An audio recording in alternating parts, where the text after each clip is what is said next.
Here's the problem with Cloud Atlas. Both the problem and there is no doubting its ambition.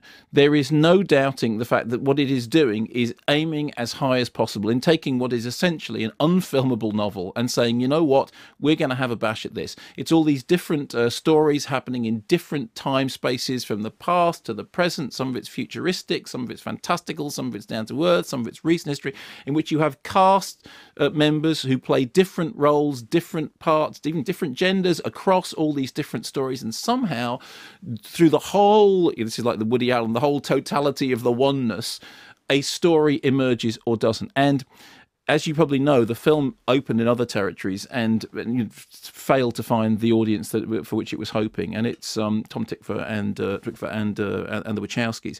And I went into it thinking, I really want to like this. I really want it to be the case that, in fact, this is a really, really ambitious masterpiece that demonstrates that you can be intelligent, you can do all this thing, you can take on all this subject matter, and it just hasn't been understood by the audience. I have to confess, it is a total failure.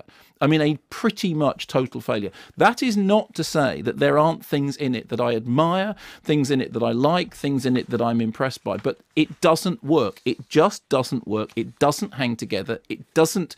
I mean, Roger Ebert wrote an interesting review in which he said he's seen it twice. He still doesn't know what it's about, but it doesn't matter because actually he was so, infatuated with the dream-like nature of the film itself. I didn't feel that at all. I felt completely unengaged with it. I kept wanting it to kick itself into gear, and it kept not happening. And I ended up, it reminded me of two things. The first thing was Bill Forsyth, who increasingly for me is becoming this sort of touchstone filmmaker, said this lovely thing after he'd made Being Human, which similarly was ambitious and, a film about the human condition and a film about the way in which certain emotional truths recur throughout history. It doesn't matter which period you're living in. These things are true and real and recognizable.